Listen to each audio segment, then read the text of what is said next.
টিলাওয়ালা রান্নাঘর থেকে সবাইকে নমস্কার। আজ আমি রান্না করব গাটি কচু দিয়ে ইলিশ মাছের মাথা লেজা। ইলিশ মাছের মাথা লেজা আমি প্রথমে লবণ হলুদ মাখিয়ে নিচ্ছি, আর ওদিকে গ্যাস ওভেনে কড়াইটা বসিয়ে দিয়েছি। কড়াইটা আমার গরম হয়ে গেছে, আমি তেল দিয়ে দিলাম। তেলটা গরম হয়ে গেলে এবার একটু নাড়ে চেড়ে নিব।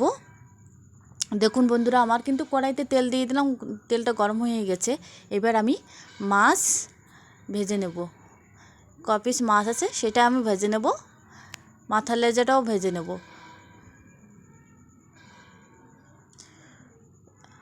মাছ কটা আমি উঠিয়ে এই মাথা লেজাটাও ভেজে নিচ্ছি। মাথা লেজা আমার ভাজা হয়ে গেছে, এবারে আমি উঠিয়ে রাখছি।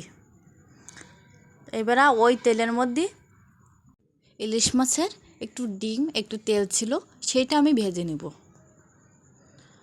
তো হ্যালো বন্ধুরা, যদি আমার ভিডিওটি ভালো লেগে থাকে অবশ্যই লাইক করবেন, সাবস্ক্রাইব করবেন। এই দেখুন আমার তেলটা ভাজা হয়ে গেছে, আমি এবার উঠিয়ে রাখবো। দেখুন এবার আমি উঠিয়ে নিই। ওঠানো হয়ে গেল। এবার আমি একটু সামান্য পরিমাণে কড়াইটা একটু তেল দিয়ে দিলাম, দিয়ে এবার গাটি কচুটা ভেজে নেব। একটু সামান্য হলুদ দিয়েছিলাম, দিয়ে ভেজে এবার আমি জল দিয়ে দেব। জল দেওয়া হয়ে গেছে, এবার একটু নাড়ে চেড়ে দিব। দিয়ে আমি সেই ভেজে রাখা ইলিশ মাছের মাথা লেজাটা দিয়ে দেব, আর 2 পিস মাছ আমি দিয়ে দিব, আর 1 পিস মাছ আমি রেখে দেব। কারণ আমার মেয়ে আছে ইলিশ মাছ ভাজা খাবে, এই জন্য ওর জন্য এই পিসটা আমি রেখে দিলাম। আর এইগুলো দিয়ে আমি রান্না করব গাটি কচু। একটু সামান্য পরিমাণ ঢেকে দিলাম 5 মিনিটের জন্য, ঢাকা উঠিয়ে রাখলাম।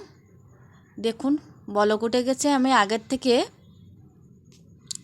জিরে আর কাঁচা লঙ্কাটা বেটে রেখেছিলাম, আপনাদেরকে দেখানো হয়নি বাটাটা। এই দেখুন সেই বাটাটা আমি দিয়ে দিলাম, দিয়ে একটু নেড়ে চেড়ে দিব। দিয়ে এবার বলক উঠে গেলে এই 2টো তেজপাতা আমি দিয়ে দেব, দিয়ে 2 মিনিটের জন্য আমি ঢেকে রাখবো। এবার আমি ঢাকাটা উঠিয়ে রাখলাম। দেখুন আমার তরকারি প্রায় রেডি। এবার আমি ফোড়নের জন্য